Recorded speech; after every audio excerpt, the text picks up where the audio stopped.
Look, I'm gonna be real with you. You know what's not attractive? Desperately trying to be attractive. You know what is attractive? Not giving a damn whether people find you attractive or not. That's the beautiful paradox of Stoicism. The ancient Romans figured out 2,000 years ago what modern self-help gurus are still trying to sell you for $997. Stick around, because by the end of this video you're going to understand why the same philosophy that helped Marcus Aurelius run an empire can help you run your life like an absolute legend. What's up, everyone? Today we're diving into 7 Stoic habits that will make you magnetic without you even trying. This isn't about pickup lines or fake confidence tricks. This is about becoming the kind of person who walks into a room and changes the energy without saying a word. Let's get into it. Habit number 1. Mastering your reactions. First up, mastering your reactions. Here's the thing. Every single day life is going to throw garbage at you. Your coffee spills. Traffic exists. Some random person has opinions about your life. Most people, they react immediately. They explode, they complain, they spiral. But you're different. Because you understand what Epictetus taught. It's not what happens to you but how you react to it that matters. When someone insults you and you don't flinch, that's power. When plans fall apart and you simply adapt, that's attractive. When everyone's losing their minds and you're the calm in the storm, people notice. Here's why this works. Humans are wired to seek stability. When you master your reactions, you become that person. You're not a leaf in the wind, you're an oak tree. This doesn't mean you become emotionless. You feel everything. The difference is you don't let those feelings hijack your decision-making. You create space between stimulus and response. That space? That's where your power lives. Marcus Aurelius wrote, "You have power over your mind, not outside events. Realize this and you will find strength." The Emperor of Rome had to remind himself of this. You're in good company. But once you've mastered your reactions, the next step is learning to embrace discomfort like it's your job. Habit number 2. Voluntary discomfort. The Stoics had this practice called voluntary discomfort. Seneca would sleep on hard floors. Marcus Aurelius would fast. They deliberately put themselves through hardship. Why? Because comfort is a drug, and like any drug, it makes you weak. Modern translation: take cold showers. Wake up early. Exercise when you don't feel like it. Do the hard thing first. When you regularly expose yourself to discomfort, 2 things happen. First, your baseline for difficult shifts dramatically. Second, you build genuine confidence, the bulletproof kind that comes from knowing you can handle whatever comes your way. Think about someone who complains about everything versus someone who can adapt to anything. Which person do you respect more? Exactly. Seneca said, "We suffer more often in imagination than in reality." When you face real discomfort, your imaginary fears lose their power. Plus, people who embrace discomfort are interesting. They have stories. They've lived. Now, once you're comfortable being uncomfortable, this next habit is going to sound counterintuitive. It's about caring less what people think while becoming more valuable to them. Habit number 3. Practicing indifference to external validation. Let's talk about your desperate need for approval. We all have it. Here's the brutal truth. Caring what people think is a prison you've built yourself, and you're holding the key. Every time you change your behavior to get approval, you hand your power to someone else. Every time you check your likes or fish for compliments, you're saying, "My value is determined by other people's opinions." That's a terrible way to live. When you stop seeking validation, you become immune to manipulation. Nobody can control you with approval or rejection. And ironically, people respect that. Think about the most magnetic people you know. They don't seek approval. They're just themselves. Unapologetically. That authenticity is intoxicating because it's rare. Epictetus said, "If you want to improve, be content to be thought foolish and stupid. Be willing to look stupid in pursuit of what matters to you." So you've stopped caring what people think. Now comes the question, what do you care about? Because not caring about approval means nothing if you don't stand for something. Habit number 4. Living with intention and purpose. When was the last time you did something because it aligned with your values, not because it was convenient or expected? The Stoics were obsessed with purpose. Marcus Aurelius would ask himself, "What am I doing today and why does it matter?" Most people are just existing. Wake up, scroll, work, scroll, eat, scroll, sleep, repeat. They're passengers in their own lives. And they wonder why they feel empty.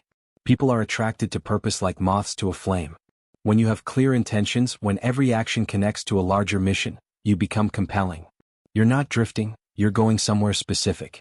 Your purpose doesn't have to be world-changing. Could be raising good humans, building a business that solves problems, mastering a craft. The size doesn't matter, the intention does. Seneca nailed it. If one does not know to which port one is sailing, no wind is favorable. You need a destination. Living with intention means making conscious choices. You say no to things that don't serve your purpose. Every decision becomes easier because you have a filter. You're living with purpose. Beautiful.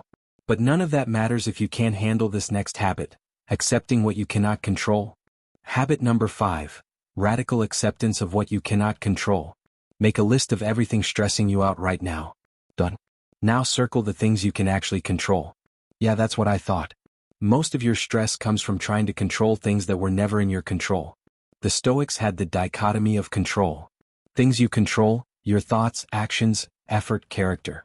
Things you don't control, other people's opinions, outcomes, the past, the future, everything else. The wisdom. Focus exclusively on the first category. Release the second entirely. Epictetus said, "Make the best use of what is in your power and take the rest as it happens." Here's why this makes you attractive. Nothing screams, "I've got my life together," like someone who doesn't waste energy on pointless battles. When everyone's complaining about the rain, you brought an umbrella. You control what you can, your preparation, response, attitude, effort. Everything else? You accept it. Not passively like a doormat. Actively like a strategist who knows where to invest energy. This doesn't make you passive, it makes you effective. Once you've accepted what you can't control, all that energy you've freed up, you're about to invest it in something transformative, disciplined action. Habit number 6. Disciplined daily action. You've got dreams. Big ones. You've got vision boards, journals, motivational quotes saved. Cool. Now let me ask, what did you do about it today? Your dreams mean nothing without disciplined daily action. 0. The Stoics weren't philosophers who just sat around thinking. Marcus Aurelius ran an empire. They were doers who happened to think deeply. Marcus wrote, "You could leave life right now. Let that determine what you do and say and think. Stop wasting time." Here's what makes disciplined action magnetic. It's rare. Everyone talks. Few execute. When you consistently show up and do the work, especially when you don't feel like it, people notice. Who's more attractive? The person who talks about writing a book or the person writing 500 words every morning? Actions reveal character. Words are just noise. It's not about massive action once in a while. It's about small, consistent action daily. Discipline is freedom. When you do what you said you do, you trust yourself. When you trust yourself, you're confident. When you're confident, you're attractive. Pick one thing that matters. Commit to doing it every single day for 30 days. Watch what happens.